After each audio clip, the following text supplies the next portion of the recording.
Hello students, welcome to victory education. আমি তোমাদের Somnath sir চলে এসেছি আবার তোমাদের সামনে একটি নতুন ক্লাসে, যে ক্লাসগুলো তোমাদের প্রত্যেকের জন্য ভীষণ ভীষণ গুরুত্বপূর্ণ। দ্যাট ইজ তোমাদের আরআরবি গ্রুপ ডি 2022 বাংলায় প্রথম এবং বাংলায় অন্যতম রেলের চ্যানেল, অর্থাৎ 1 নম্বর রেলের চ্যানেল ভিক্টরি এডুকেশন তথা সোমনাথ স্যারের পক্ষ থেকে 27শে সেপ্টেম্বর ফার্স্ট শিফটের প্রশ্ন নিয়ে আলোচনা করব। আজকের হচ্ছে পার্ট 54। তোমরা যারা টেকনিশিয়ান, এনটিপিসি, এএলপি, বিশেষ করে গ্রুপ ডি প্রত্যেকটা পরীক্ষার জন্য সমানভাবে গুরুত্বপূর্ণ আজকের এই শিফটি বা এই ক্লাসগুলি। তো শুরু করার আগে একটাই কথা বলবো, আমাদের টোটাল 250 জনের মধ্যে, অর্থাৎ 200 জন আমাদের ব্যাচে পড়তো। ফার্স্ট ব্যাচ, এএলপির ফার্স্ট ব্যাচ এবং সেকেন্ড ব্যাচ মিলিয়ে, দুটো ব্যাচ মিলিয়ে টোটাল দুটো ব্যাচই ছিল। 200 জনের মধ্যে 150 স্টুডেন্টস কিন্তু টোটাল আমাদের এলপি সিবিটি 1 এক্সাম ক্লিয়ার করেছে। প্রত্যেককে কংগ্রাচুলেশন জানাচ্ছি। তোমরা অবশ্যই ভালো করে সিবিটি 2 এর প্রিপারেশন নাও। আমাদের কিন্তু ফ্রি ক্লাসেস চলছে, বেসিক্স এন্ড ইঞ্জিনিয়ারিং এর ফ্রি ক্লাসেস চলছে। তার সাথে সাথে এই ক্লাসগুলো একটু দেখে যাও, যাতে এখান থেকেও কিছু প্রশ্ন হয়তো তোমাদের কমন চলে আসতে পারে।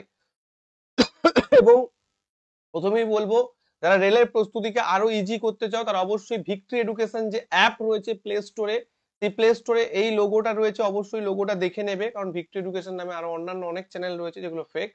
তো ভিক্টরি এডুকেশন সোমনাথ স্যারের একটাই চ্যানেল, সেটা হচ্ছে এই যে লোগো, এই লোগো দেখে কিন্তু অ্যাপটা ডাউনলোড করবে।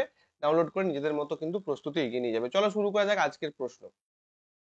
প্রথম প্রশ্ন তোমাদের দিয়েছে, দেখো বলেছে 30 সেন্টিমিটার ফোকাল দৈর্ঘ্যের একটি অবতল লেন্স এটি থেকে 60 সেন্টিমিটার দূরে একটি বস্তুর একটি চিত্র তৈরি করে। গঠিত চিত্রটির অবস্থান এবং প্রকৃতি কি?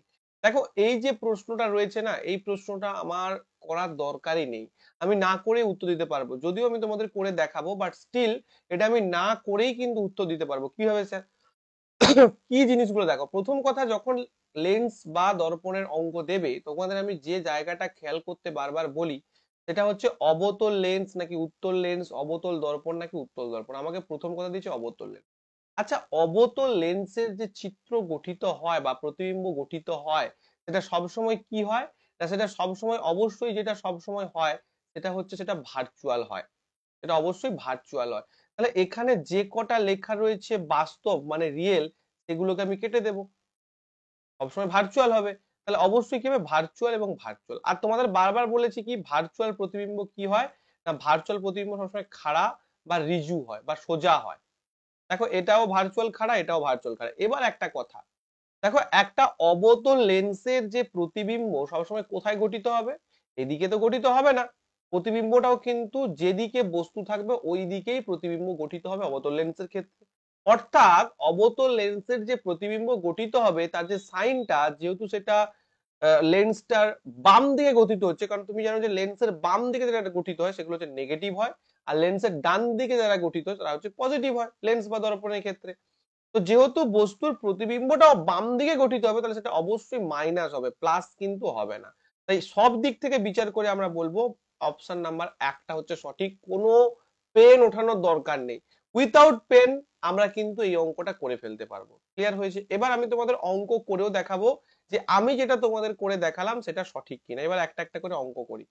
তাহলে দেখো, এই হচ্ছে আমাদের অবতল লেন্স, এই হচ্ছে আমাদের একটা অবতল লেন্স, তাই তো? এটা অবতল লেন্স। এবার দেখো, 30 সেন্টিমিটার ফোকাল দৈর্ঘ্য। তোমরা নিশ্চয়ই জানো যে অবতল লেন্সের যে ফোকাল দৈর্ঘ্য, অবতল লেন্স বা অবতল দর্পণ ফোকাল দৈর্ঘ্য দৈর্ঘ্য সবসময় নেগেটিভ হয়, -30 সেন্টিমিটার। কেন নেগেটিভ হয়? কারণ যেহেতু ফোকাসটা এই দিকে অবস্থিত, বাম দিকে অবস্থিত। ঠিক আছে? বস্তুটা কোথায় রেখেছে? 60 সেন্টিমিটার থেকে বস্তু সবসময় নেগেটিভ হয়, সেটা লেন্স হোক কি মিরার হোক, উত্তল হোক কি অবতল হোক, প্রত্যেকটা ক্ষেত্রে বস্তুর দূরত্ব কিন্তু মাইনাস হয়। কারণটা কি না, বস্তুটা সবসময় লেন্স বা দর্পণ যে কোনো ক্ষেত্রে তার কিন্তু বাম দিকে অবস্থান করে। আর বাম দিকে যা অবস্থান করে এটা হচ্ছে বাম দিক। বাম দিকে যা কিছু অবস্থান করবে সেটা হবে নেগেটিভ, আর ডান দিকে যা কিছু অবস্থান করবে সেটা হচ্ছে পজিটিভ। এই বিষয়ে আমার একটা ডিটেলস ক্লাস রয়েছে লেন্স এবং মিরারের, তোমরা চাইলে প্লেলিস্টে থিওরি ক্লাসে গিয়ে দেখে নিতে পারো, ফ্রিতেই রয়েছে। ঠিক আছে?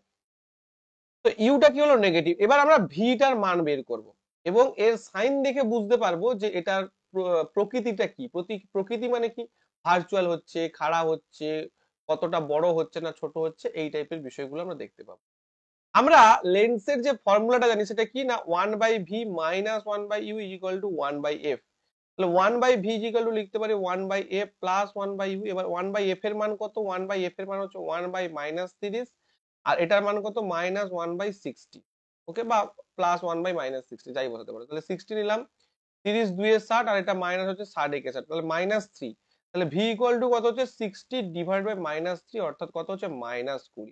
তাহলে প্রথম কথা হচ্ছে -20 উত্তর হবে। আর দ্বিতীয় কথা, যেহেতু মাইনাস মাইনাস চিহ্ন এসে গেছে মানে কি হবে, মাইনাস চিহ্ন এসে গেছে মানে এই দিকে অবস্থান করবে, অর্থাৎ এই যে লেন্সটা, লেন্সের বাম দিকে অবস্থান করবে, তার মানে এটা কি হবে, অবশ্যই ভার্চুয়াল প্রতিবিম্ব গঠিত হবে। কি হবে, ভার্চুয়াল প্রতিবিম্ব গঠিত হবে। এবং কি হবে, ভার্চুয়াল প্রতিবিম্ব সবসময় খাড়া হয়, বারবার বলেছি।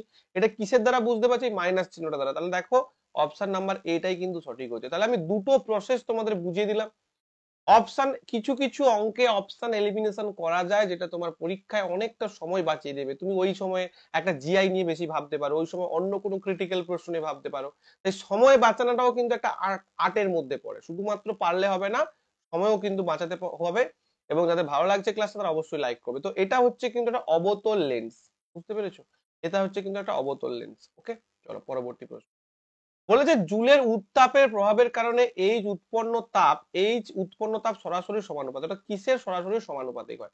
দেখো আমরা যে জুলের উত্তাপ মানে কি, মনে করো একটা কন্ডাক্টর, এই যে একটা কন্ডাক্টরে যে তাপ উৎপন্ন হবে, বা একটা কন্ডাক্টরে যে উৎপন্ন তাপ, সেটা কিসের কিসের উপর নির্ভর করে, বা তাপটা কখন বেশি উৎপন্ন হবে, কখন কম উৎপন্ন হবে, এই যে বিষয়টা কিসের কিসের উপর নির্ভর করবে।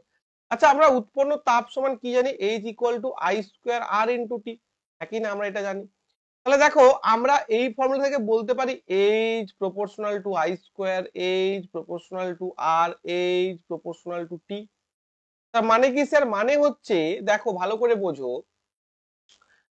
যখন যত বেশি পরিমাণে তড়িৎ প্রবাহিত হবে তার বর্গের সঙ্গে সমানুপাতিক, রেজিস্ট্যান্স যত বেশি হবে তাপ তত বেশি উৎপন্ন হবে, তাহলে রেজিস্ট্যান্সের সঙ্গে সমানুপাতিক। আর যত সময় ধরে, বেশি সময় ধরে তড়িৎ প্রবাহিত হবে, তত বেশি তাপ উৎপন্নটা সময়ের সঙ্গে সমানুপাতিক। কারেন্টের ঘনমূল, কারেন্টের ঘন, কারেন্টের বর্গ, এই কারেন্টের বর্গটাই সঠিক হবে, বর্গমূলটা নয়। কিন্তু বর্গমূল মানে বলেছে H proportional to root I, না রুট আই মানে কি অনেকটা কমে যাচ্ছে, না, আই এর বর্গের সঙ্গে সমানুপাতিক, অর্থাৎ কারেন্টের বর্গের সঙ্গে সমানুপাতিক। আমি ক্লিয়ার করতে পেরেছি কি, কারেন্টের বর্গের সঙ্গে সমানুপাতিক। ক্লিয়ার হয়েছে কি, বুঝতে পেরেছো? ওকে, চলো নেক্সট। আচ্ছা, তোমাদের এখানে কারেন্টের একটা আমি চক্রগ্রহ দিয়েছি, যে চক্রগ্রহটা তোমার মাথায় সমস্ত ফর্মুলা এঁটে দেবে। একটা একটা করে ফর্মুলা বোঝাই। দেখো পাওয়ার, পাওয়ার মানে কি, পি, পি ইকুয়াল টু কি লিখতে পারি আমরা, এগুলো কিন্তু পরীক্ষায় দেয়। তাই এই চক্রটা যার মাথায় ঢুকে যাবে, তার কারেন্টের সব ফর্মুলা মাথায় ঢুকে যাবে। কারণ কারেন্টের ফর্মুলা নিয়ে কিন্তু একটা বা পাঁচটা ফর্মুলা মিক্স করে একটা ফর্মুলা পরীক্ষায় দিয়ে দিচ্ছে। এখন পি ইকুয়াল টু মানে কি, পি মানে পাওয়ার, পাওয়ার মানে কি, পাওয়ার মানে হচ্ছে ভি ইন্টু আই। এগুলো স্যার কি করে করলেন, দেখো ভালো করে বোঝো। পাওয়ার মানে কি, রেট অফ ডুইং ওয়ার্ক, অর্থাৎ ডব্লিউ ডিভাইডেড বাই টি লিখতে পারি। আচ্ছা, ভি মানে কি জানি আমরা, ভোল্টেজ মানে কি জানি, V equal to W by Q. তাহলে দেখো ডব্লিউ ইকুয়াল টু লিখতে পারি ভি কিউ, তাহলে এখানটা পি এর বদলে আমি কি লিখতে পারি, ডব্লিউর বদলে V into Q divided by t. আবার দেখো Q equal to I t হয়, তাহলে আমি এখানে কিউর বদলে আইটি দিলাম, কিউ মানে কি চার্জ, তাহলে V into I t divided by t, তাহলে টি টি কেটে গেল, দেখো P into V, P equal to V into I. তাহলে দেখো P equal to V into I পেলাম। আবার ভি ইকুয়াল টু কি হয়, আই আর, তাহলে ভির বদলে আই আর বসাও, তাহলে দেখো আই আর ইন্টু আই, তার মানে P equal to I square আরও বসাতে পারি। তো সেইগুলোকে এখানে ডিরাইভ করে করে বসেছে, I square R V I. আবার ভি স্কোয়ার আর কি করে বসবো, আই এর বদলে কি বসবে, আই এর বদলে বসবে দেখো ভি বাই আর, তাহলে এখানে আই এর বদলে ভি বাই আর বসাও, তাহলে পি ইকুয়াল টু কি হচ্ছে, ভি ইন্টু ভি বাই আর, তার মানে দেখো ভি স্কোয়ার বাই আর। অর্থাৎ পাওয়ারকে আমরা এতগুলো ফরমেশনে কিন্তু লিখতে পারি, হয়েছে। আবার ভোল্টেজকে ভি ইকুয়াল টু কি লিখতে পারি, দেখো V equal to P by I লিখতে পারি, বা লিখতে পারি যে root over of P into R, V equal to. তুমি বলবে স্যার কি করে বোঝান, দেখো বুঝিয়ে দিচ্ছি। এগুলো কেন বোঝানো, কারণ এগুলো পরীক্ষায় আসে, তোমাদের বুঝতে পারো না তোমরা, অপশন গুলো কেমন সাজিয়ে দিয়ে তোমরা বের করতে পারো না। দেখো পি ইকুয়াল টু আমরা কি পড়েছি, ভি ইন্টু আই। আচ্ছা, বা ভি ইকুয়াল টু আমরা কি বলতে পারি, ভি ইকুয়াল টু আমরা কি বলতে পারি, বলতে পারি পি ডিভাইডেড বাই আই। আচ্ছা, আই ইকুয়াল টু কি পড়েছি আমরা, আই ইকুয়াল টু কি পড়েছি, বা ভি ইকুয়াল টু কি পড়েছি, আই আর, তাহলে আই ইকুয়াল টু কি হবে, ভি বাই আর। অর্থাৎ আমি এই আই এর বদলে কি লিখতে পারি, এই আই এর বদলে লিখতে পারি P divided by V by R. অর্থাৎ আরটা যদি এখানটা চলে যায়, তাহলে কি হবে, V equal to P R by V. তাহলে ভি স্কোয়ার ইকুয়াল টু কি হচ্ছে, পি ইন্টু আর, আর ভি ইকুয়াল টু কি হচ্ছে, root over of P into R. Clear করতে পেরেছি কি? তাহলে তোমাকে যদি দিয়ে দেয় যে নিচের কোনটা ভি এর সঙ্গে মানে ভোল্টেজকে বোঝাচ্ছে না, এরকম করে যদি অপশন দিয়ে দেয় তুমি কিন্তু ঘাবড়ে যাবে, কারণ এই টাইপের জিনিসগুলো তুমি কখনো আশা করি করোনি। তো সেই জন্য এগুলো সাজিয়ে দিয়েছি, বাড়িতে গিয়ে যখন তুমি একটার পর একটা ফর্মুলা মিক্স করে করে দেখবে, যেমন কারেন্ট ইকুয়াল টু, এটা current equal to I equal to V by R, I equal to P by V, I equal to P ভাজিত আর, রুট ওভার পি ভাজিত আর, এগুলো একটা একটা করে বের করে দেখবে, খুব মাথা ঢুকবে, ভীষণ ইম্পর্টেন্ট একটা টেবিল তোমাদের জন্য রয়েছে। আচ্ছা পিডিএফটা কোথায় পাবে? পিডিএফটা পাওয়ার জন্য আমাদের ভিক্টর এডুকেশন অ্যাপটা ডাউনলোড করবে, দিয়ে দেখবে ফ্রি পিডিএফ বলে একটা অপশন রয়েছে, ওর মধ্যেই আজকে 27 সেপ্টেম্বর ফার্স্ট শিফট, ওর মধ্যেই পিডিএফ কিন্তু দেওয়া থাকবে। Okay clear? চলো নেক্সট, ধাতব চরিত্রের ক্রমবর্ধমান ক্রম। দেখো তোমাদের আমি বারবার বলে আসছি যে পিরিয়ডিক টেবিলটা যদিও বা পরীক্ষায় নেই, তবুও কিছু কিছু জায়গা দেখে যেতে হবে তোমাদের।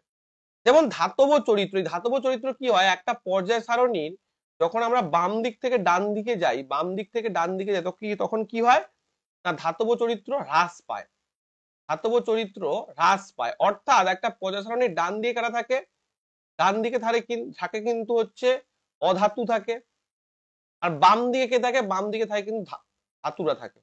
বাম দিকে কারা থাকে, বাম দিকে থাকে ধাতুরা, বুঝতে পেরেছো?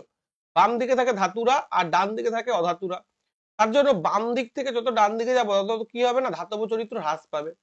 তাহলে দেখো আমাকে এখানে একটা জিনিস বোঝো, যে ক্যালসিয়াম যে দুটো দেওয়া রয়েছে না, ক্যালসিয়ামের সব থেকে বেশি ধাতব চরিত্র, একদম ঠিক, ক্রমবর্ধমান বলেছে, ওটা ছোট থেকে বড়র দিকে, তার মানে ক্যালসিয়ামের ধাতব চরিত্র সব থেকে ঠিক, এই দুটো অপশনের মধ্যে কেউ একটা হবে, ক্যালসিয়াম কখনো এখানটা থাকবে না, এই দুটো অপশন ভুল রয়েছে। দেখো কিভাবে দেখে দেখে বুঝবো।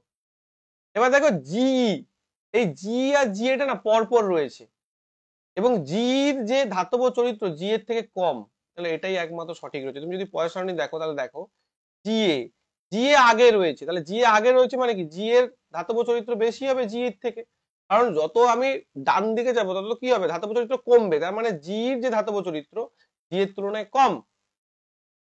বুঝতে পেরেছো? এখানে দেখো এস নেই, আর্সেনিক নেই, আর্সেনিক কিন্তু অনেকটাই কম ছিল, কিন্তু এখানে আর্সেনিকে কত বাড়িয়ে দিয়েছে দেখো, তার জন্য একটা ভুল করেছি আমি।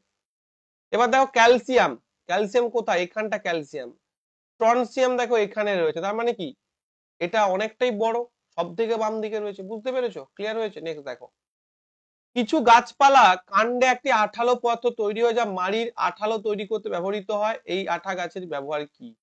অর্থাৎ ব্যাপারটা হচ্ছে এই যে আঠাটা কি না, তোমরা নিশ্চয়ই গদ বা রজন এই টাইপের কিছু কিছু আঠা গাছের মধ্যে থাকে, যেটা আমাদের অনেক রকম কাজে কিন্তু ব্যবহার করা হয়। এই আঠাটা কি না, এই আঠাটা হচ্ছে মেইনলি একটা বর্জ্য পণ্য, একটা বর্জ্য পদার্থ। তুমি যদি দেখাই আমি তোমাদের এই রকম আঠা দেখতে পাবে, এগুলো হচ্ছে বর্জ্য পদার্থ, গদ রজন তরুক্ষীর, এগুলো কি, এগুলো হচ্ছে বর্জ্য পদার্থ। চলো নেক্সট, লোহার পেরেক, খুব ভালো একটা প্রশ্ন, লোহার পেরেক কপার সালফেট দ্রবণের সংস্পর্শে তাহলে তাদের রং পরিবর্তিত হয়। দেখো এটা আমাদের এনসিআরটি ক্লাস 10 এর প্রশ্ন, এনসিআরটি তে কিন্তু এই ধরনের জিনিসগুলো খুব সুন্দরভাবে লেখা আছে।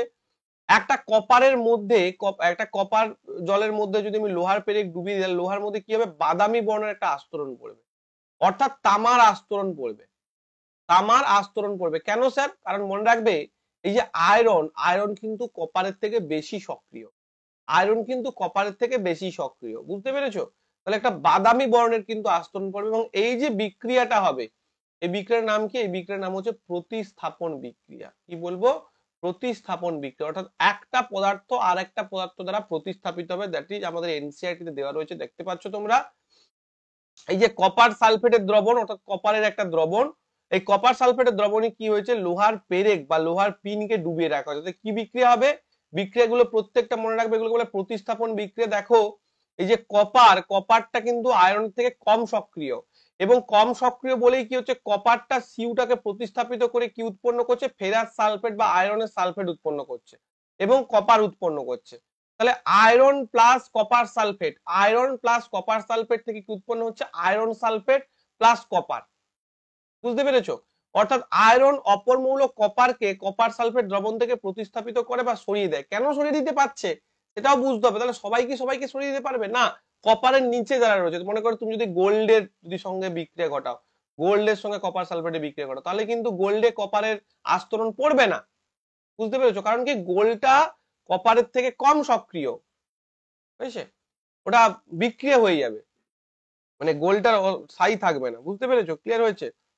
ওকে চলো নেক্সট দেখো, জিঙ্কের সঙ্গে যদি বিক্রিয়া ঘটায় তাহলে জিঙ্কও কিন্তু বেশি সক্রিয়, তাহলে zinc plus copper sulphate, zinc sulphate plus copper, এটাকে বলে প্রতিস্থাপন বিক্রিয়া। দেখো একটা কি রয়েছে, একটা এলিমেন্ট এবং একটা কম্পাউন্ড।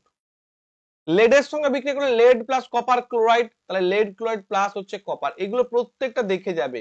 এই যে ব্যাকেটে এ কিউ লেখা আছে মানে অ্যাকুয়াস মানে জলীয়, ব্যাকেটে এ কিউ লেখা অ্যাকুয়াস মানে জলীয়, ব্যাকেটে এস লেখা সলিড, এগুলো প্রত্যেকটা ভালো করে দেখে যাবে, নাহলে কিন্তু পরীক্ষা পারবে না এগুলো করতে। নেক্সট প্রশ্ন, কোন কোষের অর্গানেলে সেলুলার শ্বাস প্রশ্বাসের প্রথম ধাপ যা গ্লুকোজের ভাঙনে একটি 6 কার্বন অণু থেকে পাইরুভেট নামক 3 কার্বন অণুতে সংগঠিত হয়।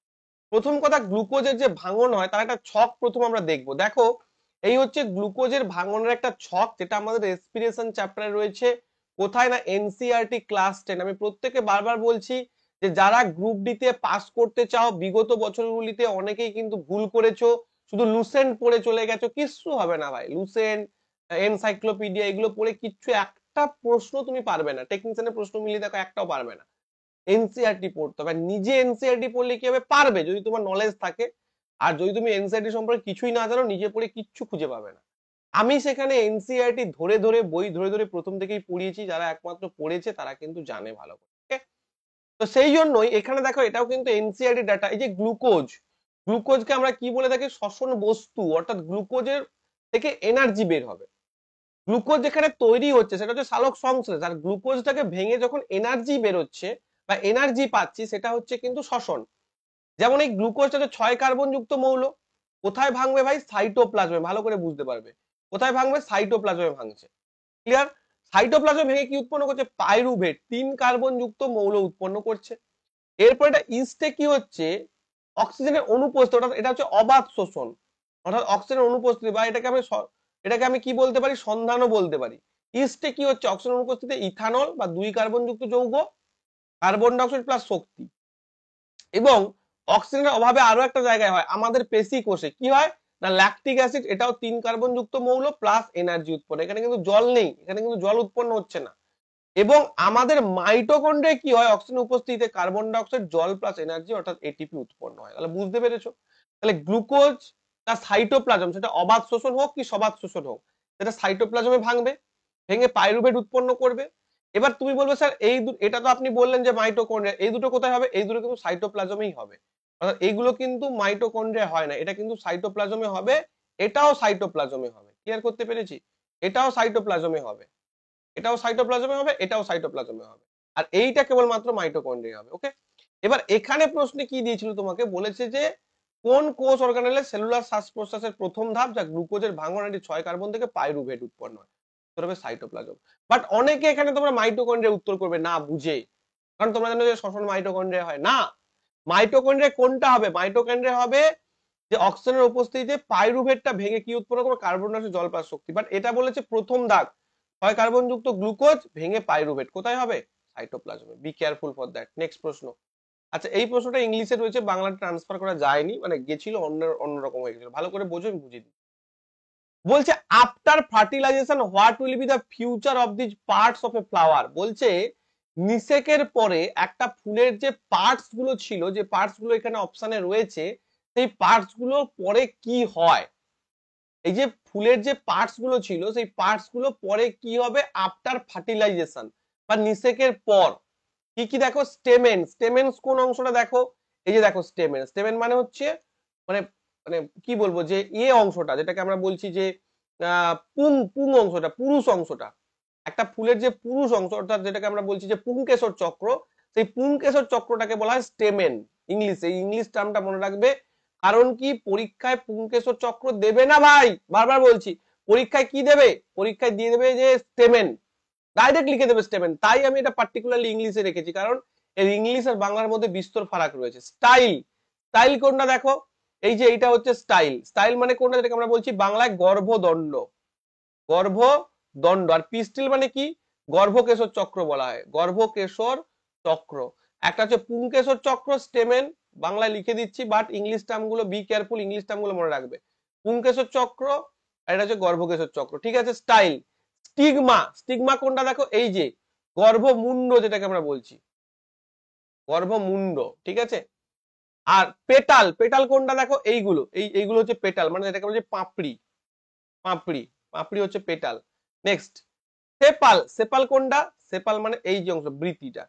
এবার হচ্ছে তোমরা খেয়াল করবে যখন একটা ফুলের নিষেক হয়ে যায়, কমপ্লিট হয়ে যায়, তখন দেখবে এই অংশগুলো পড়ে যায়, এই পাপড়ি ঝরে যাবে, এগুলো ঝরে যাবে। আম গাছটায় দেখবে এখন কি হচ্ছে, যদি আম গাছে বুঝতে পারবে না, জবা গাছেও বুঝতে পারবে না, নর্মাল একটু যেখান থেকে লাউ গাছটা আছে এগুলো তো বুঝতে পারবে, এগুলো ঝরে যায়। শুধু কি থাকে, একটা ফল থাকে, এরকম একটা ফল ধরে নিজেরাই দেখবে এরকম বৃতিটা থাকে, মানে পেডিকেলসটা থাকবে, আর এই সেপালসটাও কিন্তু থাকবে। সেপালসটা অনেকটা পরে ঝরবে, আর বাদ বাকি এগুলো সব ঝরে যাবে, অর্থাৎ এই অংশটা কিন্তু থেকে যাবে। মানে এই অংশটা বলতে গর্ভাশয়টা থাকবে, তার সাথে সাথে বৃতিটা থাকবে, অর্থাৎ সেপালসটা কিন্তু থাকবে। তার মানে শুধুমাত্র সেপালটা থাকবে, বাদ বাকি পেটাল ঝরে যাবে, স্টিগমা ঝরে যাবে, স্টাইল ঝরে যাবে, স্টেমেন ঝরে যাবে। বলছে persistent except sepal shed off in mostly plants. Mostly plants মানে ম্যাক্সিমাম প্ল্যান্টসে না, কিছু কিছু প্ল্যান্টসে থাকে, কিন্তু সব প্ল্যান্টসে কিন্তু হয় না। ঠিক আছে, ও আচ্ছা, পারসিস্টেন্ট এক্সেপ্ট সেপাল বলেছে না, মানে বলেছে সব কটা থাকবে শুধুমাত্র সেপাল বাদ দিয়ে। বুঝতে পেরেছো? মানে শুধুমাত্র সেপাল বাদ দিয়ে সব কটা থাকবে। ঠিক আছে, সব কটা থাকবে, বুঝতে পেরেছো? আর sepal shed off in mostly plants মানে বলছে যে সব কটাই থাকবে, শুধু সেপাল থাকবে না। ব্যাপারটা মোটেও তা না, বাংলাটা বোঝো আগে, মানে ইংলিশ থেকে বাংলাটা বোঝো। তারপরে অপশনটা কি বলেছে, স্টিগমা, এটা ভুল হবে। Stigma, style, stamen, shed off except petal and sepal. এই যে পেটালটা, পাপড়িটা কি ঝরবে না? সেড অফ মানে ঝরে পড়া, হ্যাঁ। আর পেটাল আর সেপালটা বলছে ঝরবে না ইন সাম প্ল্যান্ট, এটা তো ভুল, পেটাল তো ঝরে পড়বে, তার মানে এটাও ভুল। দে সেড অফ মানে সব কটা পড়ে যাবে, এক্সেপ্ট সেপাল, সেপালটা বাদে বা বৃতিটা বাদে সবকটা ঝরে পড়বে, which may be persistent in sub plant. এটা একদম ঠিক বলেছে, অর্থাৎ এই অপশনটা বলতে চেয়েছে যে সবকটা ঝরে যাবে, মানে স্টেমেন, স্টাইল, স্টিগমা, পেটালস। তোমাকে বললাম স্টেমেন মানে হচ্ছে পুংকেশর চক্র, হ্যাঁ, স্টাইল মানে হচ্ছে গর্ভদণ্ড, স্টিগমা মানে হচ্ছে গর্ভমুণ্ড, পেটাল মানে হচ্ছে পাপড়ি, সেপাল মানে হচ্ছে বৃতি। সেপালটা থাকবে, বাট বাদ বাকি অংশগুলো কিন্তু ঝরে পড়বে। তো এইটা কিন্তু একদম সঠিক রয়েছে আপনার নিচে, stigma, style, shed off. Stigma, style, shed off হ্যাঁ ঠিক রয়েছে, এক্সেপ্ট স্টেমেন না, স্টেমেন কিন্তু থাকবে না, স্টেমেনটাও ঝরে পড়বে। ওকে, তো এটাও ভুল রয়েছে। যদি ক্লাসটা ভালো লাগে ভাই, তোমাদের জন্য খেটে বানানো হচ্ছে, পরবর্তীতে ম্যাথ, জিআই, জিকে একদম শিফট ওয়াইজ আসতে থাকবে। আমিই করাবো, আমি তোমাদের সোমনাথ স্যার, আমি তোমাদের করাবো, অন্য কেউ এখানে চান্স পাবে না, আমি নিয়েও আসবো না, কারণ দেখতেই পাবে, দেখবে আজকে এই টিচার কালকে তার কাছে, কালকে সেই টিচার কালকে তার কাছে, আর দেখবে একটাই টিচার 14 জায়গায় মুখ লাগিয়ে বসে আছে। এখানে কোনো এরকম নয়, আমি একাই সোল পড়াই, এটা আমার চ্যানেল, আমাকে আর কোথাও দেখতে পাবে না, পরিষ্কার কথা। চলো পরবর্তী প্রশ্ন, নিচে কোনটি পরমাণুর ভ্যালেন্সি নির্ধারণে নির্ণায়ক ফ্যাক্টর হিসেবে কাজ করে? পরমাণুর ভ্যালেন্সি, ভ্যালেন্সি মানে যোজ্যতা। যোজ্যতা কিভাবে নির্ধারণ করব না, যোজ্যতা কক্ষ থেকে যোজ্যতা নির্ধারণ করব। মনে করো সোডিয়াম, সোডিয়ামের অ্যাটমিক নাম্বার কত? অ্যাটমিক নাম্বার মানে কি পারমাণবিক সংখ্যা হচ্ছে 11। 11কে যদি আমরা ভাঙি, কে কক্ষ, এল কক্ষ, এম কক্ষ, 2, 8, 1, অর্থাৎ এইটাকে আমরা বলি ভ্যালেন্স সেল বা যোজ্যতা কক্ষ বলা হয়। এইখানে আমাকে দেখতে হবে 8টা ইলেকট্রন ফিল আপ করার জন্য সে কি করবে। সে একটা ইলেকট্রন ছেড়ে দিয়ে এইখানে লাস্ট কক্ষে 8টা ইলেকট্রন ফিল আপ করবে, নাকি সে 7টা ইলেকট্রন গ্রহণ করা তার পক্ষে ইজি হবে? দেখো, 7টা ইলেকট্রন গ্রহণ করতে তার পক্ষে অনেকটা কষ্টসাধ্য, অনেক এনার্জি লাগবে, এত এনার্জি তার কাছে নাই। তাহলে সে কি করবে, একটা ইলেকট্রনকে সে বার করে দেবে, দিয়ে কি হয়ে যাবে না, দিয়ে Na প্লাস হয়ে যাবে, একটা ইলেকট্রন বার করে Na প্লাস আয়ন গঠন করবে। তার মানে কি হবে, বহিস্থ কক্ষের যে ইলেকট্রন, বহিস্থ কক্ষের যে ইলেকট্রন, সেইটাই কিন্তু ভ্যালেন্সি নির্ণায়ক ফ্যাক্টর হিসেবে কাজ করে। সবচেয়ে ভিতরের সেল ইলেকট্রনের সংখ্যা, সবচেয়ে ভিতরের সেল কোনটা, কে কক্ষ, কারণ আমরা যদি কক্ষগুলোকে আঁকি, তাহলে এখানে কে কক্ষ, এখানে নিউক্লিয়াস, এখানে কি হবে এল কক্ষ, এখানে এম কক্ষ। তাহলে আমরা কি দেখলাম যে একদম ইলেকট্রন আদান প্রদানটা কোথা থেকে হচ্ছে, বাইরের সেল থেকে হচ্ছে। তারপরে ভ্যালেন্সি ডিটেক্ট কে করছে, বাইরের সেল করছে, একদম লাস্ট যে সেলটা রয়েছে। তাহলে এই যে লাস্ট সেলটা, এই যে এম সেল, এর উপরেই কিন্তু ডিপেন্ড করছে যে তার ভ্যালেন্সি বা যোজ্যতা কত হবে।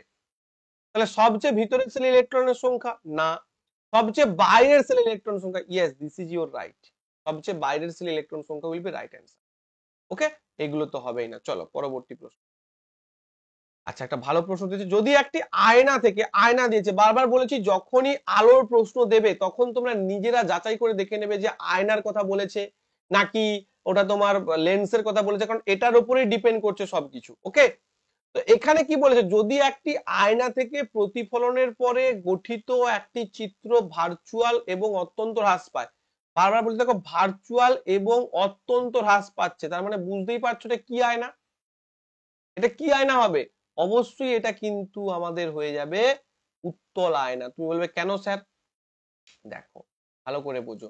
প্রথম কথা, যদি অবতল আয়না হতো, অবতল আয়না কেবলমাত্র একটা ক্ষেত্রতেই ভার্চুয়াল প্রতিবিম্ব তৈরি করে, সেটা কোন ক্ষেত্রে না, সেটা যদি দর্পণের মেরু এবং ফোকাসের মধ্যে বস্তু রাখা হয় তবে এর প্রতিবিম্বটা দর্পণের পেছন দিকে তৈরি হয়, সেটাকে আমরা বলি ভার্চুয়াল। কিন্তু এক্ষেত্রে অত্যন্ত হ্রাস পায় না, এক্ষেত্রে বস্তুর থেকে বড় হয়। কিন্তু আমাকে বলেছে যে অত্যন্ত হ্রাস পাচ্ছে, তার মানে নিশ্চয়ই ওটা কি, নিশ্চয়ই এটা উত্তল দর্পণের ক্ষেত্রে। উত্তল দর্পণের ক্ষেত্রে আমরা যদি এখানটা বস্তু রাখি, অসীমে বস্তু রাখি, তাহলে সেটা কোথায় হবে না, এখান থেকে এগুলো চড়ে যাবে এবং আমরা বুঝতে পারবো যে হয়তো ফোকাসে একটি ছোট সাইজের বস্তুর প্রতিবিম্ব গঠিত হয়েছে। বুঝতে পেরেছো? তার মানে কি হবে, আয়নার ধরনটা কি, আয়নার ধরনটা হচ্ছে উত্তল আয়না, অবতল অবতল অবতল হবে না। কেন বুঝতে পারলে, কারণ ভার্চুয়াল এবং অত্যন্ত হ্রাস, যদি আমাকে বলতো যে ভার্চুয়াল এবং বস্তুর থেকে বড়, ভার্চুয়াল এবং বস্তুর থেকে বড়, তখন আমি বলতে পারতাম যে এটা হচ্ছে আমার অবতল আয়না, তখন আমি বলতে পারতাম যে এটা অবতল আয়নায় গঠিত হয়েছে। কিন্তু যেহেতু বলেছে ভার্চুয়াল এবং অত্যন্ত হ্রাস পাচ্ছে, তখন আমি বলবো এটা হচ্ছে উত্তল আয়না। ক্লিয়ার করতে পারছি কি প্রত্যেকে? অনেকে আয়নাগুলো গুলিয়ে যায়, আর আমি বলে রাখছি গ্রুপ ডি তে কঠিন প্রশ্ন দেবে সায়েন্স, এবং তোমাদের গুলিয়ে দেবে। টেকনিশিয়ানে অনেকেই বলেছো, এলপি তে অনেকেই ভেবেছো যে হয়তো সহজ প্রশ্ন হয়েছে, কিন্তু না, রেজাল্ট বেরোনোর সাথে সাথে সবাই সাবধান হয়ে গেছে। সোমনাথ স্যারের কাছে 200 জনের মধ্যে 150 জন এলপি সিবিটি 1 ভাই এমনি এমনি পাস করতে পারেনি। তুমি আমার অ্যাপটা ডাউনলোড করে নাও, অ্যাপটা ডাউনলোড করতে গিয়ে প্লে স্টোরে রিভিউ গুলো চেক করবে, আমার কাছে সবকিছু ওপেন, কোনো কিছু গোপন নাই ভাই, যে গোপন আমি করে বা ফেক জিনিস প্রচার করছি, ফেক কিছু ব্যাপার রয়েছে, কিচ্ছু না, সবকিছু ওপেন। পড়ানোর স্টাইল দেখো, ভালো লাগলে মাত্র 1049 টাকা কোর্স ফিজ রয়েছে আমার, সায়েন্সের কোর্স ফিজ দিয়ে ভর্তি হয়ে যাও, দেখবে একটা অন্য দুনিয়ায় তুমি প্রবেশ করেছো, যেখানে তোমাকে পরীক্ষার জন্য হাতে হাতে ধরে শেখানো হচ্ছে। 40-এ 40 কমন পাইয়েছি ভাই টেকনিশিয়ানে, হাইয়েস্ট স্কোর আমার কাছে 40 আউট অফ 40 রয়েছে টেকনিশিয়ানে। রেজাল্ট বেরোলে সব প্রমাণ করে দেবো হাতে নাতে, যারা চাকরি পাবে। তোমাকেও আমি 25 আউট অফ 25 পরীক্ষায় কোশ্চেন লাগানো গুরুত্ব, মানে একদম হাতে ধরে আমি একদম প্রশ্ন কমন লাগিয়ে দেবো, এটুকু বলতে পারি। চলো শুরু করা যাক। এটা হচ্ছে আমাদের কনভেক্স মিরর, দেখার কিছুই নাই, যেটা আমি তোমাদের বলছিলাম, এই যে এখানে ইনফাইনিটি যদি থাকে এখানটা রাখা হয়েছে, ঠিক আছে, মানে হচ্ছে উত্তল দর্পণ, যেটাকে উত্তল দর্পণ। ক্লিয়ার? চলো নেক্সট। নিচের একটি বৈদ্যুতিক মোটরের চৌম্বক ক্ষেত্রে কয়েলের ঘূর্ণনের দিক অধ্যয়ন করতে ব্যবহৃত হয়। দেখো মোটরের ক্ষেত্রে সবসময় আমরা মনে রাখবো যে লেফট হ্যান্ড রুল ব্যবহার করব। ফ্লেমিং এর লেফট হ্যান্ড রুল বা ফ্লেমিং এর বাম হাতের নিয়ম বলে দিই না। ফ্লেমিং এর বাম হাতের নিয়মে আমরা যদি দেখি যে মধ্যমাটা হচ্ছে সবসময় রাখবে তড়িৎ প্রবাহের দিক, আর বৃদ্ধাঙ্গুল হচ্ছে তড়িতের গতির অভিমুখ বা বলের দিক, আর তর্জনীটা হচ্ছে চৌম্বক ক্ষেত্রের দিক। এই তিনটে দিক নির্দেশ করবে, এবং এরা অবশ্যই পরস্পরের কি থাকবে, পরস্পরের কিন্তু সমকোণে থাকবে। দেখো এরা একটা আর একটা কিন্তু সমকোণে আছে, এটা কিন্তু মাথায় রাখবে, একটা আর একটা সমকোণে থাকবে। ক্লিয়ার? তো আমরা একটু দেখে নেবো এনসিইআরটি তে। এই যে দেখো, এটা হচ্ছে ফিল্ড, কি ফিল্ড না ম্যাগনেটিক ফিল্ড, এটা হচ্ছে ম্যাগনেটিক ফিল্ড।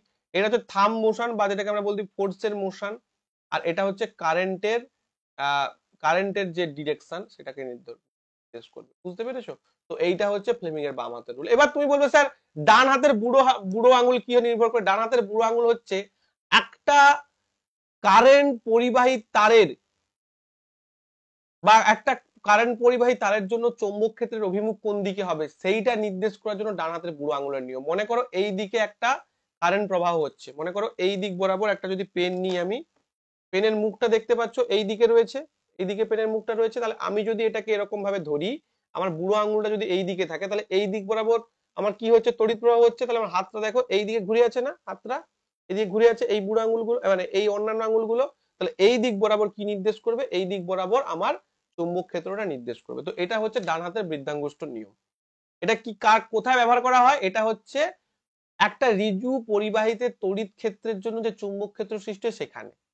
কিন্তু এখানে তো তিনটে জিনিস ইনভলভ রয়েছে ফ্লেমিং এর ক্ষেত্রে। কি কি না, একটা হচ্ছে মোশন, একটা তড়িৎ ক্ষেত্র, একটা চৌম্বক ক্ষেত্র। এবং তড়িৎ ক্ষেত্র চৌম্বক ক্ষেত্রের জন্য একটা মোশন তৈরি হবে, একটা বল এক্সপিরিয়েন্স করবে, সেইটার জন্য আমরা ফ্লেমিং এর লটা ইউজ করব। অনেকে বুঝতে পারে না যে স্যার কোথায় আমরা বুড়ো আঙুল দেব আর কোথায় আমরা ফ্লেমিং এর নিয়ম দেব। বুড়ো আঙুলটা তখনই দেব যদি তড়িৎ ক্ষেত্রের জন্য চৌম্বক ক্ষেত্র সৃষ্টি হয়, আর এখানে ফ্লেমিং এর ল এখানেই কাজ করবে যেখানে চুম্বক ক্ষেত্র তড়িৎ ক্ষেত্র সাইমালটেনিয়াসলি অবস্থান করছে এবং তড়িৎ ক্ষেত্র চুম্বক ক্ষেত্র থাকার জন্য একটা বল অনুভব করছে বা একটা বল এক্সপিরিয়েন্স হচ্ছে এবং সেই বলটাকে কাজে লাগিয়ে আমরা যন্ত্রটা করছি। বুঝতে পেরেছো? আচ্ছা, জেনারেটরের ক্ষেত্রে কি হয়? জেনারেটরের ক্ষেত্রে আমরা কিন্তু ফ্লেমিং এর ডান হাতের রুল ইউজ করি। ফ্লেমিং এর ডান হাতের রুল ব্যবহার করা হয় জেনারেটরের জন্য, যেখানে শুধু একটাই জিনিস চেঞ্জ হবে, যেটা হচ্ছে মোটরের ক্ষেত্রে আমরা কি করি, তড়িৎটাকে পাঠাই আর মোটরটা ঘোরে। আর জেনারেটরের ক্ষেত্রে কি হয়, মোটরটাকে ঘোরানো হয়, তড়িৎ উৎপন্ন হয়। সেটা হচ্ছে বৃদ্ধা, এই যে মধ্যমাটা রয়েছে না, মধ্যমাটা হচ্ছে ইনডিউসড কারেন্ট বা প্ররোচিত কারেন্ট বা উৎপন্ন কারেন্টকে ডিনোট করে। অনেক কিছু বুঝিয়ে দিলাম একটা জিনিস। যদি ডিটেলসে পড়তে চাও পেইড ব্যাচে ভর্তি হতে পারো। অ্যাপে যদি না খুঁজে পাও এই নাম্বারে ফোন করবে। যারা পেইড ব্যাচে ভর্তি হতে চাও, ভিডিওর একদম লাস্ট পার্টে আমি তোমাদের ডিটেলস বলবো যে কিভাবে তোমরা পেইড ব্যাচটা নেবে। চলো পরবর্তী প্রশ্ন। যদি 5 ওহমের একটি রোধের মধ্য দিয়ে প্রবাহিত কারেন্ট 6 অ্যাম্পিয়ার হয়, তাহলে এর সাথে সিরিজে সংযুক্ত 10 ওহমের আরেকটি রোধের মধ্যে প্রবাহিত কারেন্ট। খুব ভালো প্রশ্ন এবং গুগলি প্রশ্ন। কেন স্যার গুগলি? এটা অনেকে ভুল করবে, অনেকে রেজিস্ট্যান্স বের করার চেষ্টা করবে, অনেকে ভোল্টেজ বের করার চেষ্টা করবে, বাট আলটিমেট ভুল হয়ে যাবে। কেন? দেখো, তোমাকে সার্কিটটা এরকম দিয়েছে, মনে করো এইটা 5 ওহম আর এর সাথে সিরিজে যুক্ত একটা 10 ওহমের একটা রেজিস্ট্যান্স রয়েছে। এবার এইটাকে যুক্ত করা হয়েছে মনে করো একটা ব্যাটারির সাথে, এবং এইটার মধ্য দিয়ে কি যাচ্ছে, 6 অ্যাম্পিয়ার তড়িৎ যাচ্ছে। আমাকে একটা কথা বলো ভাই, আমার একটা কথা বলো, সিরিজের ক্ষেত্রে আমরা কি জানি না, এই প্রত্যেকটা রেজিস্ট্যান্সের ভোল্টেজ কিন্তু ডিফারেন্ট ডিফারেন্ট ভোল্টেজ হবে। এর একটা ভোল্টেজ হবে, এর আর একটা ভোল্টেজ হবে, কিন্তু সিরিজের প্রত্যেকটা রেজিস্ট্যান্সের মধ্যে সেম পরিমাণ কারেন্ট যাবে। অর্থাৎ এই 5 ওহমের মধ্যে যদি 6 অ্যাম্পিয়ার কারেন্ট যায়, তাহলে 10 ওহমের মধ্য দিয়েও কিন্তু 6 অ্যাম্পিয়ার কারেন্টই যাবে। অর্থাৎ উত্তর হবে 6 অ্যাম্পিয়ার। বুঝতে পেরেছো গুগলিটা কোথায়? এর মধ্যেই কিন্তু গুগলি ঢুকিয়ে দেওয়া রয়েছে। ক্লিয়ার হয়েছে প্রত্যেকের? চলো পরবর্তী প্রশ্ন। বাহ, খুব ভালো একটা প্রশ্ন। আগে প্রথমে নিজেরা যারা বাঘা বাঘা ছেলে মেয়ে অনেকদিন ধরে পড়ছো, নিজেরা এই অঙ্কটা প্র্যাকটিস করার চেষ্টা করবে, তারপর আমার সলিউশনটা দেখবে, কারণ খুব ভালো প্রশ্ন এটা, বুঝবে। 10 সেন্টিমিটার ব্যাসের একটি মুদ্রা এফ ফোকাল দৈর্ঘ্যের একটি অবতলনের মেরু থেকে 3.5 এফ দূরত্বে স্থাপন করা হয়েছে। রৈখিক বিবর্ধন চিত্রের ব্যাস কত? এই টাইপের অঙ্ক করতে গেলে একটা হিউজ কনসেপ্ট দরকার হয়, এবং যে কনসেপ্টটা তোমার দর্পণ এবং লেন্সের এবং এদের যে অবস্থান, এদের কোথায় বস্তু রাখতে হবে, কোথায় প্রতিবিম্ব তৈরি হবে, একটা হিউজ কনসেপ্ট না হলে তোমার হবে না। তাহলে স্যার আমি সায়েন্সের স্টুডেন্ট, আমার কি কনসেপ্ট নিতে পারবো না? অবশ্যই পারবে, সোমনাথ স্যারের ক্লাসে জয়েন করতে। এই ফ্রি ভিডিওস গুলোও তোমাকে দেখতে হবে, যত ফ্রি ভিডিওস দেখতে পারো তত তোমার কিন্তু আরো কনসেপ্ট বিল্ড হবে। প্রথম থেকে মন দিয়ে শোনো ভাই। তাহলে আমাকে কি দিয়েছে? একটা অবতল আয়না দিয়েছে। এটা কি দিয়েছে? অবতল আয়না। অবতল আয়নার কি বলেছে না, মেরু থেকে 3.5 এফ মানে কি, ফোকাসে 3.5 গুণ দূরে একটা বস্তু স্থাপন করা হয়েছে। তার মানে যে প্রতিবিম্বটা গঠিত হবে সেটা ডেফিনেটলি একটা রিয়েল ইমেজ গঠিত হবে, কারণ ভার্চুয়াল ইমেজ গঠিত হওয়ার ক্ষেত্রে ফোকাস আর মেরুর মধ্যে অবস্থান, তার মানে সেটা যে ইমেজটা গঠিত সেটা রিয়েল ইমেজ গঠিত। কি বললাম বুঝতে পেরেছো? একটা রিয়েল ইমেজ গঠিত হবে, এইটুকু আমি বুঝতে পারছি। তার মানে ইউ কত বলতে পারি? ইউ বলতে পারি মাইনাস অফ 3.5 ইন্টু এফ। আর এফটা তো মাইনাস হয়, তুমি জানো, এফটাকে ধরলাম মাইনাস এফ ধরে নিলাম, F equal to minus F, আর U equal to minus of 3.5 F.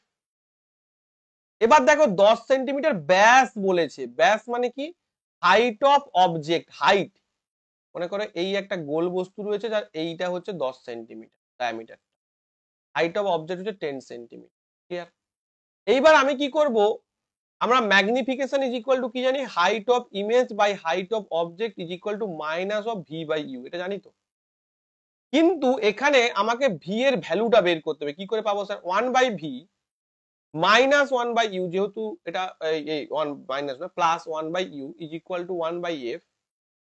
তাহলে 1 by V is equal to কত হবে না, 1 by F minus 1 by U. ভালো করে বুঝবে।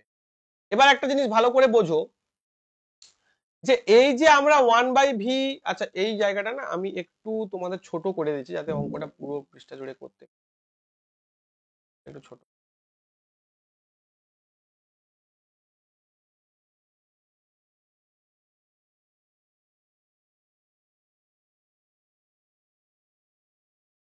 ওকে, তাহলে এই যে 1 by V is equal to যে 1 by F, equal to 1/f minus 1/u। আমরা কি বসাবো দেখো, 1/f এর বদলে আমি কি বলেছি, f টা নেগেটিভ হয়, এখানে 1/-f বসালাম। আর 1/u এর বদলে কি বসাবো, -3.5, মানে মাইনাস আছে, এটা +3.5f হয়ে যাবে। এবার এটাকে তুমি ক্যালকুলেশন করো, এটা এদিকে ক্যালকুলেশন করছি। হ্যাঁ, করলে কি হবে দেখো, সিম্পলি এখানে করলেও হয়ে যাবে, বুঝতে পেরে যাবে তোমরা।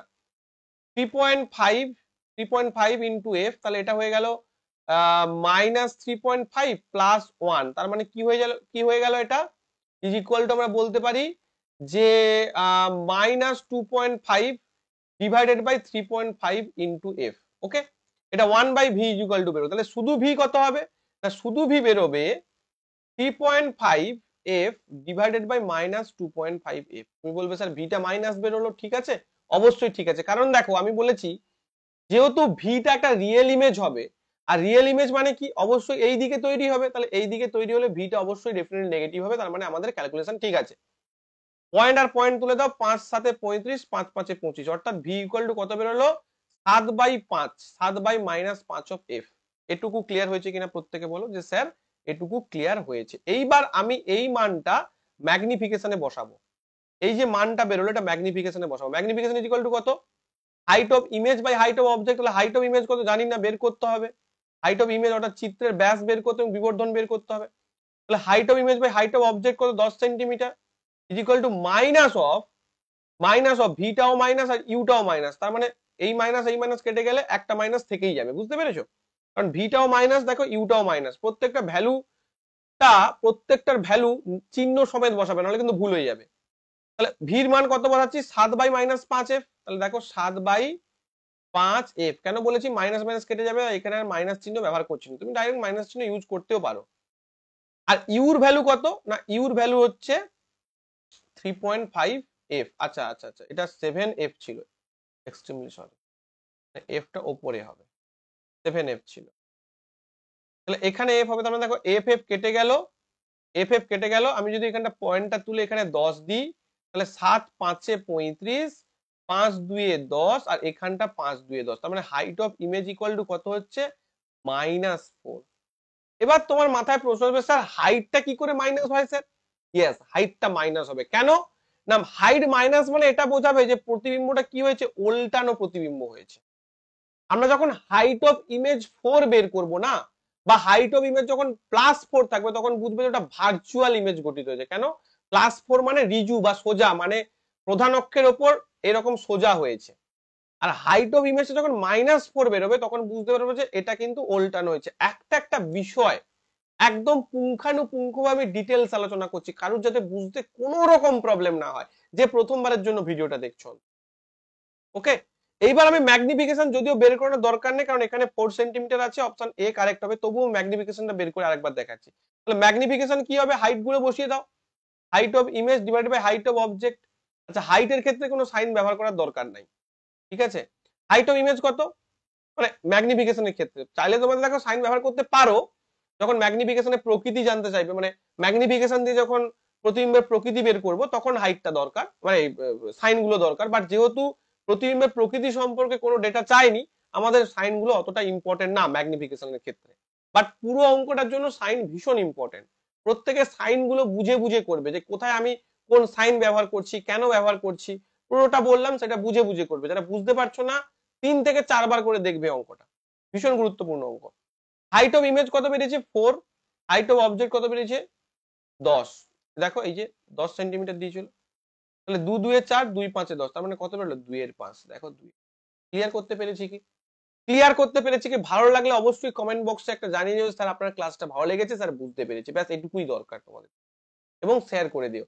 বেনজিনের উপস্থিত ডাবল বন্ডের সংখ্যা, দেখো C6H6 বেনজিন, তাহলে বেনজিনের ডাবল বন্ড কি হবে, দেখো C6H6, মনে করো এখানে C C C C C C, তাহলে 1 2 হয়ে আছে, 1 2 হয়ে আছে, H6, তার মানে এখানে একটা H, একটা H, একটা H, একটা H, একটা H, একটা H, তার মানে দেখো এখানে 1 2 3টে বন্ধন, তাহলে এখানে একটা ডবল বন্ড দাও, তাহলে এখানে কটা হলো, এখানে এই সি এর কটা বন্ড হলো, কারণ সি এর তো আমরা জানি 4টা করে বন্ধন হতে হবে, শুধু মুখস্থ করলে হবে না বাবা, বুঝতে হবে। তাহলে 1 2 আর এখানে একটা বন্ধন 3 আর 4, 4টে কমপ্লিট। এবার এই সিটার দেখো 1 2 3 আর এই এইচ এর জন্য একটা 4, এরও কমপ্লিট। কিন্তু এর ক্ষেত্রে দেখো এখানে একটা 1 2 3, তার মানে এখানে একটা ডবল বন্ড দাও। ডবল বন্ড দিলে কি হচ্ছে দেখো 1 2 3 4, এই সি এরও 4টা হয়ে গেছে। এই সি এর দেখো 1 2, এদিকে একটা সিঙ্গেল বন্ড অর্থাৎ এইচ এর জন্য 1 2 3 4। এবার দেখো এইটার ক্ষেত্রে দেখো 1 2 3 4, এই দেখো 1 মানে এটা 1 2 3, আচ্ছা 4 নয়, এটা 3টা হয়ে আছে 1 2 3। এবার তুমি যদি এখানে একটা ডবল বন্ড দাও তাহলে কিন্তু ভুল হয়ে যাবে, তাহলে এর এর কিন্তু বন্ড বেড়ে যাবে, কারণ এর তো 4টা হয়ে গেছে 1 2 3 4। এখানে তুমি ডবল বন্ড দাও, তাহলে কি হবে দেখো এখানে একটা 1 2 3 4 হয়ে গেছে, এরও দেখো 1 2 3 আর এদিকে একটা 4টা হয়েছে। ক্লিয়ার? তাহলে আমরা কটা ডবল বন্ড দেখলাম? একটা ডবল বন্ড, দুটো ডবল বন্ড, তিনটে ডবল বন্ড, টোটাল আমরা তিনটে ডবল বন্ড দেখলাম। ক্লিয়ার করতে পেরেছি? কিন্তু এইভাবে যখন আর একটা অন্য সংকেত দিয়ে দেবে না, তখন তুমি কিন্তু পেরে যাবে। তো এই জিনিসটা বুঝবে যে সি এর কিন্তু 4টা হ্যান্ড থাকে, কেন? কারণ সি এর 4টা ভ্যালেন্সি তাই। চলো নেক্সট, এই যে ছবি দেওয়া রয়েছে নেক্সট। কার্বন যৌগগুলি শুধুমাত্র একটি একক বন্ধন দ্বারা সংযুক্ত, তাদেরকে ড্যাশ বলা হয়। দেখো এই যে কার্বন না, কার্বন যখন নিজেদের মধ্যে একটা বন্ধন দ্বারা যুক্ত থাকে তখন তাকে কি বলা হয়?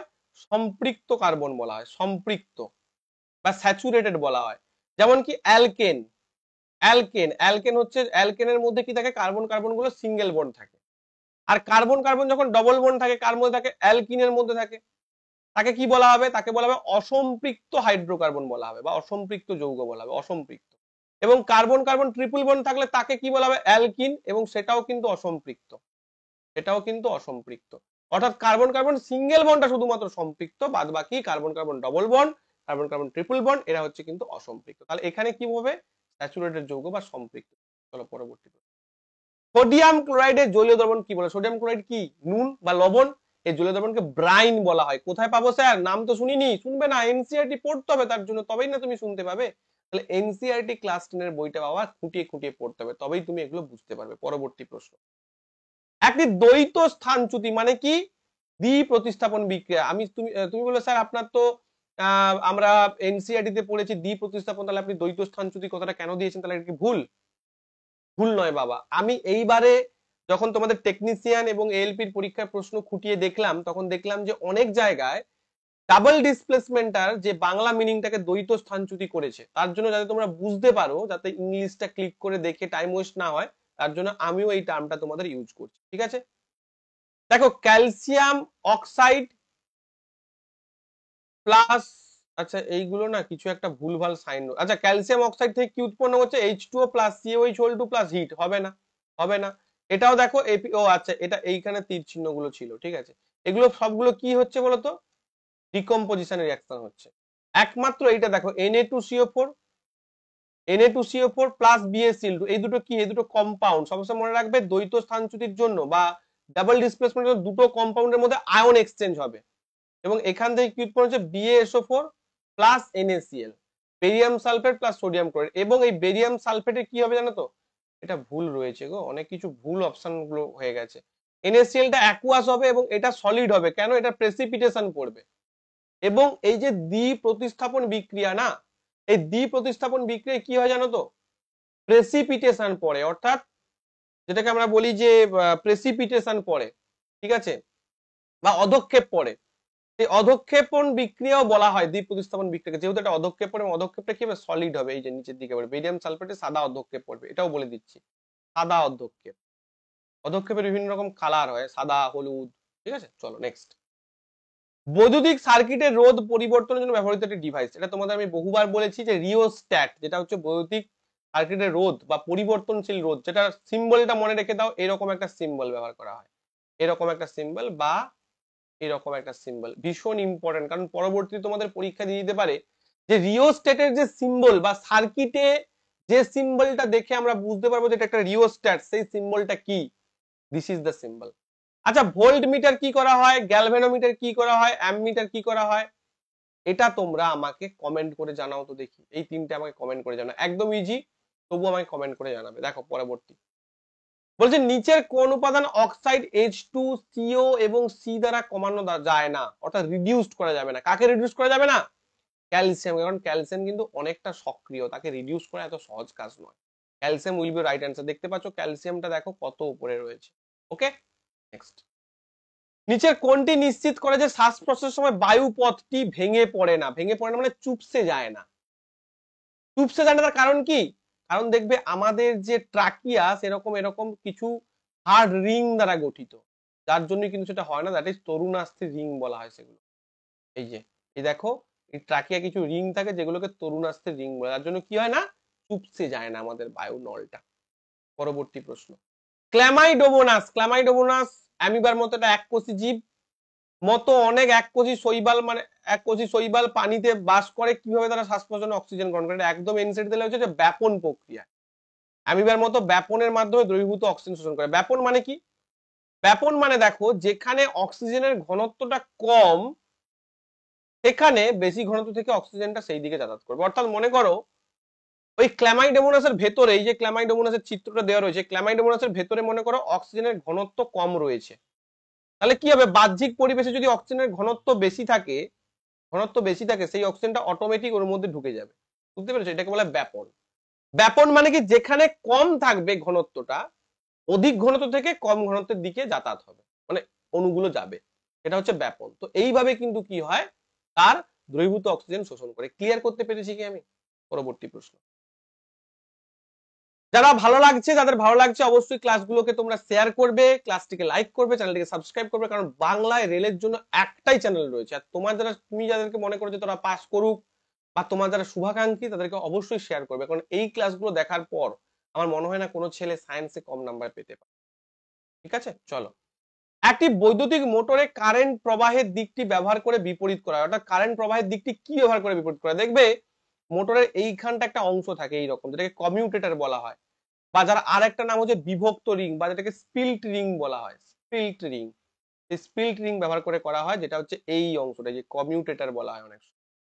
এটাকে ব্যবহার করে কি হয় না, কারেন্টের প্রবাহটা বিপরীত দিয়ে করা হয়। একবার এদিকে করতে পারে, একবার ওদিকে করতে পারে, ঘূর্ণনের টাকে চেঞ্জ করার জন্য। জলে নিমজ্জিত করার সময় ইন্টারফেসে একটি লাঠির উপস্থিতি একটি ড্যাশের উদাহরণ। এটা তো তোমরা সবাই জানো যে লাঠিকে যখন আমরা জলে ডোবাবো সেটা কি হয়, একটু বাঁকা বাঁকা দেখায়। কেন না, কারণ আলোর প্রতিসরণের জন্য। মানেটা কি, মনে করো আলোটা কি হয়, লঘু মাধ্যম থেকে ঘন মাধ্যমে যাচ্ছে, যাওয়ার জন্য কি হচ্ছে, যাওয়ার জন্য আলোটা যাওয়ার কথা ছিল এই দিকে, কিন্তু সে বেঁকে যাচ্ছে এই দিকে, যার জন্য কি যাওয়ার কথা ছিল এই দিকে, কিন্তু তাকে দেখছি আমরা এই দিকে। অর্থাৎ এইভাবে যাওয়ার কথা ছিল কিন্তু সে এই দিকে বেঁকে গেল। তো এটা হচ্ছে আলোর প্রতিসরণ। এক্স ক্রোমোজোম ধারণকারী শুক্রাণু, একটা শুক্রাণু এক্স ক্রোমোজোম ধারণ করেছে। তোমরা নিশ্চয়ই জানো পুরুষদের দেহে এক্স এবং ওয়াই দুটো প্রকার ক্রোমোজোম থাকে। তো বলেছে এক্স ক্রোমোজোম ধারণকারী শুক্রাণু এবং ওয়াই ক্রোমোজোম ধারণকারী শুক্রাণুর মধ্যে কি দৃশ্যমান পার্থক্য রয়েছে? ক্রোমোজোমের তো পার্থক্য রয়েছে, কারণ একটাতে এক্স প্রকার ক্রোমোজোম, একটাতে ওয়াই প্রকার ক্রোমোজোম। কারণ তোমরা নিশ্চয়ই জানো যখন গ্যামেট গঠন হবে তখন হয় ওখানে এক্স থাকবে অথবা ওয়াই থাকবে। এক্স থাকলে সেটা মেয়ে হবে, ওয়াই থাকলে সেটা ছেলে হবে। এটুকু ক্লিয়ার করতে পেরেছি। এবার দৃশ্যমান কোনো পার্থক্য আছে কি ওই যে গ্যামেটটার? উত্তর হচ্ছে না, দৃশ্যমান কিন্তু কোনো পার্থক্য নেই। এই যে আকার বা গতিশীলতার কোনো পার্থক্য নেই। This is your right answer. প্রথম অপশনটাও হবে না, আকারে কোনো পার্থক্য নেই কিন্তু গতিশীলতার পার্থক্য আছে, না এটাও হবে না। আকার এবং গতিশীলতার কোনো পার্থক্য। ওকে, তো এই ছিল আজকে তোমাদের ক্লাস। আশা করি প্রত্যেকে বুঝতে পেরেছো। যারা আমাদের সায়েন্স স্পেশাল ব্যাচ, এখনো সময় রয়েছে, কিছুদিন আগে স্টার্ট হয়েছে, লাইভ প্লাস রেকর্ডেড দুটো ভার্সনে ক্লাস চলেছে। আমাদের ইজি অ্যাপ্লিকেশনস রয়েছে, তোমরা চাইলে অ্যাপ্লিকেশনস ডাউনলোড করতে পারো, ব্যাচের রিভিউ চেক করতে পারো। 100+ স্টুডেন্টস আমাদের এলপি সিবিটি 1 ক্লিয়ার করেছে। টেকনিশিয়ানের রেজাল্ট বেরোনোর সাথে সাথে তোমরা দেখতে পাবে ওখানেও প্রায় 50 to 100+ স্টুডেন্টস কিন্তু চাকরি পাবে আমাদের এখান থেকে। শুধু তাই নয়, বিভিন্ন ট্রেডের টপার বিভিন্ন জনে, সেটাও কিন্তু আমার এখান থেকেই থাকবে। ঠিক আছে, যারা চেনো না বা যারা জানো না ভিক্টরি এডুকেশনকে, তারা অবশ্যই পুরোনো ভিডিওস গুলো দেখো, এবং দেখে যদি তোমার মনে হয় যে এখান থেকে ফান্ডামেন্টালটা আমি ক্লিয়ার করব এবং চাকরির পাওয়ার দিকে অনেক ধাপ এগিয়ে যাব, তারা অবশ্যই কিন্তু এই ব্যাচটাকে সাবস্ক্রাইব করতে পারো অ্যাপটা ডাউনলোড করার পর। আর যাদের অ্যাপ ডাউনলোড করতে গিয়ে কোনো প্রবলেম হবে বা ব্যাচ নিতে গিয়ে কোনো প্রবলেম হবে, তারা ডেফিনেটলি এই নাম্বারে কন্ট্যাক্ট করে নিতে পারো। ওকে, তো এই হচ্ছে অ্যাপ, প্লে স্টোরে তোমরা পেয়ে যাবে। যদি না বুঝতে পারো এই নাম্বারে কন্ট্যাক্ট করে নেবে, আমি তোমার সঙ্গে কথা বলবো। কোনো সমস্যায় তুমি আমার সাথেই কথা বলবে, আমার কোনো টেলিকলার বা আমার কোনো এমপ্লয়ির সাথে নয়।